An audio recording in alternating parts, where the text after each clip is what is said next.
Hallelujah, hallelujah. पिता परमेश्वर के नाम से आप सबको स्वागत करता हूं और एक बार परमेश्वर के सन्निधि में आने के लिए परमेश्वर ने मदद किया, इसलिए परमेश्वर को धन्यवाद देता हूं। ले लीजिए, प्रेरितों का काम 17 अध्याय में हम पिछली बार देखे थे। पौलुस का दूसरा यात्रा में वो लोग एथेंस में पहुंच गए थे। वहां पर दो लोगों के बारे में हमने पढ़ा था, एक एपिक्यूरियंस, दूसरा स्तोइकर। ये दोनों के बीच में खड़े होकर बात करने के लिए पौलुस को बुला रहे। पढ़े, अभी 19 वचन में लिखा है, तब वे उसे अपने साथ अरियुपगुस पर ले गए। है ना, कहाँ पर ले गया? अरियुपगुस बोलते हैं अरिपेगस, एरियोपेगस बोलते हैं, है ना। दूसरा हिल्स ऑफ मार्स बोलते हैं, मतलब एक ऊंचा स्थान है ना, हिल है, उसको उसका नाम क्या है? Areopagus, Areios Pagus, hills of Mars, Areios Pagus, hills of Mars, है ना। मार्स एक पहाड़ के ऊपर है, उसको बोलते हैं एरियोस Pagus, hills of Mars. Mars कौन है? गॉड ऑफ वॉर, युद्ध करने वाला भगवान मार्स, है ना। क्यों जगह का ऐसे नाम आया था? क्योंकि वो लोगों का विश्वास है कि गॉड ऑफ मार्स, युद्ध का जो भगवान है, इन्होंने पोसीडन बोल के एक भगवान को मार दिया। तो उसको वहां पर खड़ी करके क्या किया? कोर्ट है, वो एक कोर्ट है, न्यायालय। वहां पर सब खड़े होकर उसको क्या करेंगे? जो कोई गलती करता, पाप करता, मारता पीटता, वहां पर खड़ी करके क्या होता है? उधर एक कोर्ट है, वहां पर खड़े होकर उसको न्याय करते हैं, तुम कब गलती किया, क्यों किया, ऐसा। तो वहां पर किसको न्याय किया? गॉड ऑफ वॉर, युद्ध का जो भगवान है, जिसका नाम मार्स है, तो एरियोस पैगस बोलते हैं उसको। वहां पर उन्होंने पोसीडन को मार दिया, तो उसको वहां पर खड़ी करके क्या किया? न्याय किया। तो उस जगह का नाम क्या है? एरियोपेगस, नहीं तो हिल्स ऑफ मार्स बोलते हैं। वहां पर कौन आके बैठता है? ये जो ज्ञानवान पंडित लोग आके क्या करते हैं? बैठते। कोई नया आता तो उसको न्याय करते हैं एक्चुअली। तो किसको लेकर गया वहां पर? पौलुस को लेकर गया और पूछा, क्या हम जान सकते हैं कि हम ये नया मत जो तू सुनाता है क्या है? ठीक है ना, वो लोग सुनना चाहते हैं जो नया चीज है तुम सिखा रहे हो, वो क्या बोल के हम जानना चाहते हैं। क्यों? उनको क्या आदत है? पढ़िए, 21 वचन में लिखा है, इसलिए कि सब अदेनवी और परदेशी जो वहां रहते थे नई नई बातें कहने और सुनने के सिवाय और किसी काम में समय नहीं बिताते। ये लोग कैसे समय बिताते हैं? ये जो पंडित लोग वगैरह और बाहर के लोग, मतलब ये लोग कौन है? बाहर से आते हैं वहां पर सीखने के लिए, फिलॉसफी सीखने के लिए, है ना, नए नए बात सीखने के लिए। इसके अलावा लोग कुछ क्या नहीं करते? कुछ नहीं करते, बैठ के कुछ नए नए बातें बताते हैं, नए नए चीज़ों को सीखते हैं, है ना, जो एक्चुअली सच में है ही नहीं। जो एथनिया बोल के नाम है ना, ये भी कौन है? एथनिया, गॉडेस ऑफ विजडम, ज्ञान बुद्धि का देवी है। तो ये सब सचमुच है ही नहीं।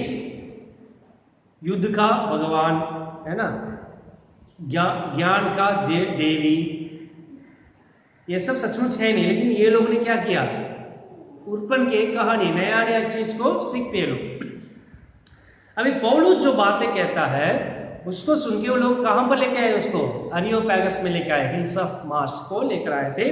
वहां पर उनसे बातें करना चाहते थे। तो पौलुस क्या कहता है?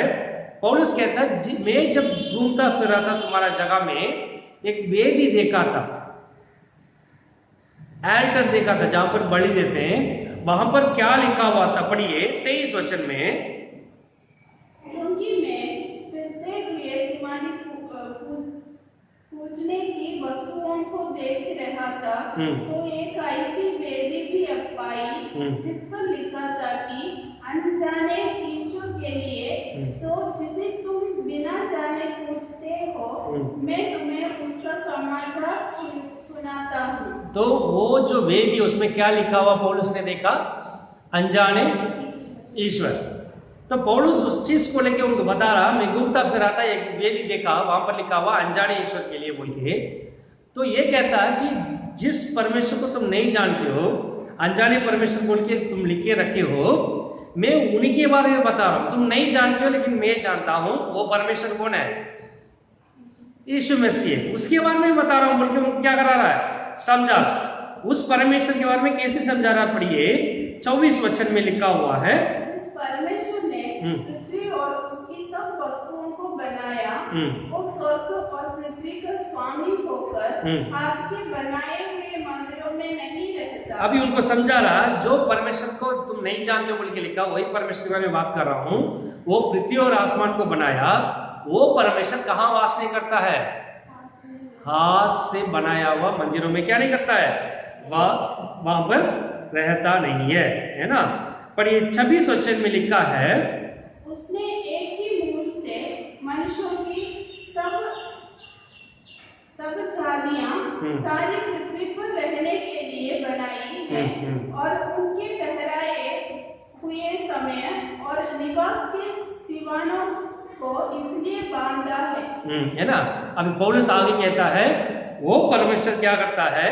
सभी पृथ्वी में जो भी मनुष्य एक ही मूल से उन्होंने उत्पन्न किया, और पृथ्वी में हर एक जगह में रहने के लिए उनको मदद किया, है ना, ठहराया। और जहां पर वो रहते हैं उस बाउंड्री को इधर ही रहना बोल के उसको भी परमेश्वर ने क्या किया? नियुक्त किया। क्यों नियुक्त किया?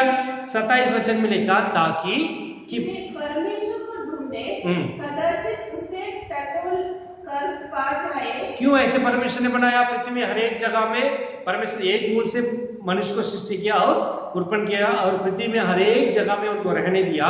इस जगह में इनको रहना है, उस जगह में उनको रहना है बोल के बाउंड्रीज भी बनाए हैं, ताकि वो लोग परमेश्वर को कैसे भी टटोल कर भी क्या करें? आए, ढूंढ के कैसे भी वो लोग क्या करें? सच्चाई परमेश्वर कौन बोल के उन्हें ढूंढ के किसको पाए? सच्चाई परमेश्वर को पाए बोल के परमेश्वर ने ये सब नियुक्त किया। इसलिए परमेश्वर हम सबसे कहां पर नहीं है? दूर नहीं है। परमेश्वर हमारा निकट है ना। 28 वचन में लिखा, 29 वचन में पढ़िए 29 में, सो परमेश्वर का वंश होकर हमें ये समझाना उचित नहीं कि ईश्वर सोने या रुपए या पत्थर के समान है ना। हम परमेश्वर का संतान होके, क्योंकि परमेश्वर ने हमको बनाया, हमको ये उचित नहीं है कि उस परमेश्वर को किसकी बराबरी करें? सोना या चांद या पत्थर से बना हुआ कुछ मूर्ति को क्या नहीं करना है? उनको बनाए हुए वस्तु की बराबरी किसको नहीं करना है? उस परमेश्वर को नहीं करना जो हमको सृष्टि किया। और भी जो मनुष्य की कारीगरी और कल्पना से गढ़े थे, जो मनुष्य की कारीगरी और अपनी कल्पनाओं से जो बनाते ना, यही भगवान बोल के मूर्ति। तो पौलुस कहता है, वो परमेश्वर जो हाथ से बनाया मंदिर में वास नहीं करता, जो पृथ्वी और आसमान को सृष्टि किया, हम सबको सृष्टि करके इधर उधर नियुक्त किया, ताकि हम उनको ढूंढे और उनको पाए कैसे भी। हम उस बड़ा परमेश्वर को किसको बराबरी नहीं करना है? हमारा कल्पना और कारीगरी से जो सोना चांदी और पत्थर से बनाया हुआ चीजों को क्या नहीं करना है? बराबरी नहीं करना है ना। तो उनको समझा रहा कि ये जो कर रहे हैं आप पाप, मूर्ति बना के रखे वो पाप है। वो परमेश्वर सृष्टि करता है, वहां पर वास करता है। और 30 वचन में लिखा है, इसलिए परमेश्वर अज्ञानता के समयों में अनाकानी करके अब हर जगह सब मनुष्यों को मन फिराने की आज्ञा देता है ना। ये लिखता है पौलुस, अज्ञानता का समय में जब हम नहीं जानते थे, हमको इतना ज्ञान और बुद्धि नहीं थे, तब हम परमेश्वर को बराबरी किसी के साथ किया? ये जो आज से बनाया वस्तु को परमेश्वर माना हमने, क्योंकि हमको उस टाइम क्या नहीं था? इतना बुद्धि नहीं था। लेकिन अभी परमेश्वर चाहता कि हर एक मनुष्य क्या करे? मन फेरे, है ना। एक समय ऐसा था कि हम छोटा मोटा मूर्ति और आज से बनाया वस्तु कारीगरी, इस समय क्या किया? हम उनको आदर दिया, ये भगवान बोल के। तो परमेश्वर बोलता है, ठीक है तुम नहीं जानते थे, अनजाने में कर दिया, लेकिन अभी परमेश्वर चाहता है तुम क्या करें? मन फेरे, है ना। और सभी मनुष्य को परमेश्वर ने आज्ञा दिया कि मन फेरे। अगर नहीं करेंगे तो 21 वचन में लिखा है, क्योंकि उसने एक दिन ठहराए हैं जिसमें वो उस मनुष्य के द्वारा धर्म से जगत का न्याय करेगा, है ना। बोलता है परमेश्वर एक मनुष्य को नियुक्त किया है, उस मनुष्य के द्वारा यदि तुम मन नहीं फेरा तो जगत के हर एक लोगों को उस मनुष्य के द्वारा क्या करेगा? न्याय करेगा, है ना। और उनका जो मरे हुए से जी उठे के बारे में भी बता रहा। 32 वचन में लिखा है, मरे हुओं के उनके पुनरुत्थान की बात सुनकर कितने तो ठट्ठा करने लगे और कितनों ने कहा, ये बात हम तुझसे फिर कभी सुनेंगे, है ना। अभी पौलुस आराम से कह दिया, उनको समझा रहा, ये जो तुम लिख के रखे हो इस वेद में अनजाने परमेश्वर बोल के, वही परमेश्वर सृष्टि करता है।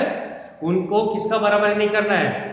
हमारा कारीगरी बुद्धि ज्ञान के अनुसार जो मूर्ति बनाए इसका बराबरी नहीं करना है। हम पहले ऐसे थे लेकिन परमेश्वर ने माफ कर दिया क्योंकि अनजाने में थे, लेकिन अभी परमेश्वर चाहता है कि पूरी पृथ्वी में लोग मन फेरे।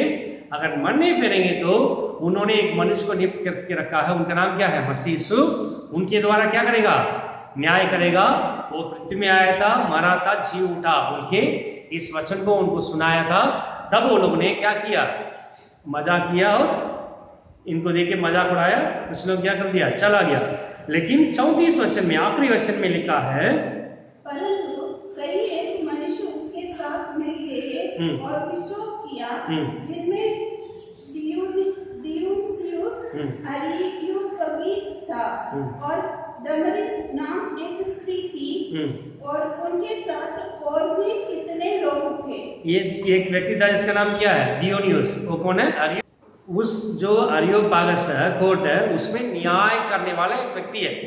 वो जो बोर्ड बैठता है ना, पंडित लोग या तो ज्ञानवान लोग बैठते हैं, जो कोर्ट में जो पाप करके आता है उसको दंड देते हैं। उस मेंबर में एक दियोनियुस भी एक व्यक्ति था, न्याय करने वाला था। वो उधार पड़ गया। देखिए, बाकी सब मजाक उड़ाए चला गया, लेकिन पौलुस जब परमेश्वर के अनुसार, इच्छा के अनुसार सब कुछ कर रहा था, उच्च पद वाला, उच्च स्थान वाला एक दियोनियुस क्या किया? मन फेरा। और दामरी एक स्त्री, और बहुत लोग क्या किया? विश्वास किया और मन फेरा। हालेलुया। देखिए, इतना बड़ा मार्स, अभी भी लोग जाते हैं वहां पर घूमने के लिए। अभी क्यों जाते हैं? एक समय ऐसा था कि वहां पर इसलिए जाते हैं कि वो किड्स ऑफ मार्स था, अरियोपैगस था। वहां पर एक व्यक्ति जो मार्स भगवान है, युद्ध का भगवान, उसको न्याय किया बोल के पब्लिक जाते थे, है ना। वहां पर सबको न्याय किया जाता था। लेकिन अभी लोग घूमने क्यों जाते हैं? क्योंकि वहां पर पौलुस खड़े होकर वचन सुनाया बोल के लोग घूमने जाते। एक पहाड़ है ना। तो हम ये समझना चाहिए, वो जो परमेश्वर इसको आराधना करते हैं, वो सर्व सृष्टि करता, पृथ्वी और आसमान को सृष्टि किया, है ना।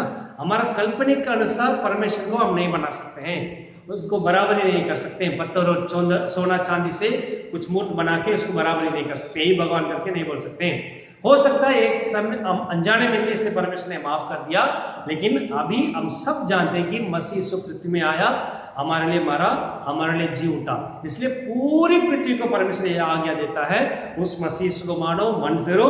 वो मसीह यीशु को मानने से आपको पाप से आपको क्या हो जाएगा? चंगाई हो जाएगा। पाप परमेश्वर माफ कर देगा, अपने लव से माफ कर देगा और आपको कहां पर लेके जाएगा? स्वर्ग में लेके जाएगा। उस वक्त बहुत लोग मजाक उड़ाया चला गया, आजकल भी बहुत लोग होंगे जो मजाक उड़ाएंगे, लेकिन उसके बीच में बहुत लोग इस वचन को सुन के दियोनियुस जैसा, ताम्रे जैसा मन फेरने वाले होंगे। हालेलुया। तो ये कहां पर हुआ? एतनिया में। एतनिया मतलब क्या है? कौन भगवान है? विजडम, है ना, गॉडेस ऑफ विजडम, ज्ञानी देवी है।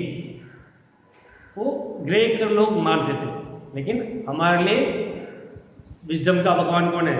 हमारा परमेश्वर। ये युद्ध गाने वाला परमेश्वर भी हमारा है। हालेलुया। तो एथेंस में ये लोग अपना यात्रा खत्म करके आगे कहाँ चला गया? कुरिन्थ में चला गया। अगले सप्ताह में कुरिन्थ के बारे में क्या करेंगे? मनन करेंगे। परमेश्वर इस वचन के द्वारा आशीष करेंगे। हम आंखें बंद करके प्रार्थना करेंगे। परमेश्वर इस सुंदर समय परमेश्वर हमारे जीवन में दिया, उसके लिए धन्यवाद देता हूँ। परमेश्वर जो कोई वचन सुनता हूँ उनका आशीष कीजिए। सभी आदर मान महिमा सिर्फ आपको ही देते, ये सब मसीह के नाम से मांगते, सुनिए और ग्रहण कीजिए। आमीन। Hallelujah, hallelujah, hallelujah.